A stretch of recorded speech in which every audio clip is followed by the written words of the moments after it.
बिस्मिल्लाहिर्रहमानिर्रहीम। अस्सलाम वालेकुम। शुमाल HD न्यूज़ के साथ मैं हूँ ईशा रानी और मैं हूँ अतहर अली राजा। आइए नजर डालते हैं आज की खबरों पर। वफाकी हुकूमत ने रात गए बिजली की कीमत में इजाफा कर दिया। बिजली के बुनियादी टैरिफ में 3 रुपये से 7.5 रुपये फ़ी यूनिट तक का इजाफा कर दिया गया है। काबीना ने सर्कुलेशन के जरिए समरी की मंजूरी दे दी। नेपरा ने टैरिफ औसत 4 रुपये से 96 पैसे फ़ी यूनिट बढ़ाने की मंजूरी दे दी। कीमतों में इजाफे का इत्तलाक़ 1 जुलाई से करने की तजवीज़ है। हुकूमत नोटिस जारी करेगी। लाहौर में DIG शारिक जमाल की पुरस्रार मौत। शारिक जमाल फ्लैट में मुर्दा पाए गए। पुलिस के मुताबिक एक मर्द और खातून को हिरासत में ले लिया गया है। DIG शारिक जमाल की रहाइश डिफेंस फेज 4 में थी। घर से दूर फ्लैट से नाश बरामद की गई। तहकीकात जारी है। DIG शारिक जमाल इन दिनों OST थे। मुकदमा इनकी अहलिया के मदियत में दर्ज किया गया।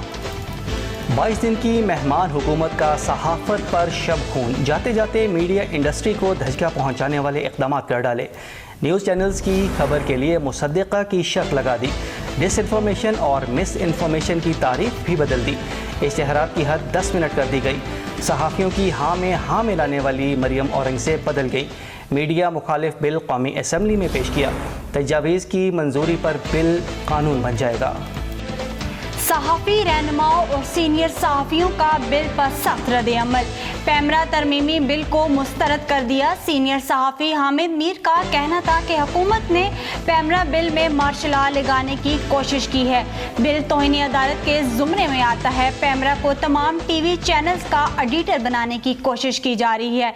उनका कहना था कि पैमरा अब चैनल्स के मवाद को भी कंट्रोल करेगा। मजहर अब्बास का कहना है कि बिल पर बेशुमार पाबंदियां लगाने का इशारा है, जबकि अफजल भट्ट ने कहा कि सरकारी अफसर कैसे फैसला कर सकता है कि खबर दुरुस्त है या गलत। अपने कैरियर में इतनी सेंसरशिप नहीं देखी।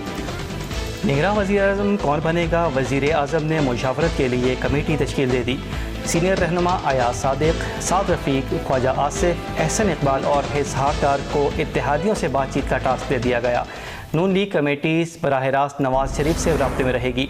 वज़ीर-ए-आज़म ने इत्तेहादी जमातों को भी कमेटियाँ तश्कील देने की हिदायत कर दी। चेयरमैन PTI की अबूरी जमानतों में 8 अगस्त तक तोसी कर दी गई। JIT ने साबिक वज़ीर-ए-आज़म को कसूरवार ठहरा दिया। जना हाउस में हमला केस में मज़ीद तफ्तीश के लिए कायद PTI कसूरवार है। स्पेशल प्रोसिक्यूटर फराद शाह का कहना है कि फॉरेंसिक रिपोर्ट मौजूद है। मजीद तफ्तीश के लिए साबिक वज़ीर-ए-आज़म की गिरफ्तारी और फ़ोन दरकार है। उन्होंने कहा कि मोबाइल रिकवरी के लिए जिस्मानी रिमांड चाहिए। अदालत से चेयरमैन PTI की जमानत खारिज करने की इस्तदा कर दी। मानसेहरा में जबड़ पंजोल के रिहायशी 2 मेहनतकश काम के दौरान बिजली का करंट लगने से जाँ बहक हो गए। जबड़ पंजोल से ताल्लुक़ रखने वाले मेहनतकश सैयद शकील शाह और महताब शाह आज़ाद कश्मीर मीरपुर में रगड़ाई मशीनों पर काम कर रहे थे कि अचानक बिजली का करंट लग गया, जिससे दोनों मेहनतकश बुरी तरह झुलस गए और ज़िंदगी की बाजी हार गए। एबटाबाद शहर के मुख्तलिफ मकामात पर इंतजामिया के छापे। मज़र सेहत दूध फरोख्त करने वाले और केमिकल से तैयार दूध तैयार करके फरोख्त करने वाले मुतअद्दिद ताजरों की दुकानें सील कर दी गई। छापों के दौरान बरामद किया जाने वाला दूध भी मौके पर ज़ाया कर दिया गया, जबकि ताजरों के खिलाफ मुकदमात भी दर्ज कर लिए गए। ये थी आज की न्यूज़। मज़ीद खबरों और अपडेट्स के लिए देखते रहिए शुमाल HD न्यूज़। तब तक इजाज़त दीजिएगा। अल्लाह हाफ़िज़।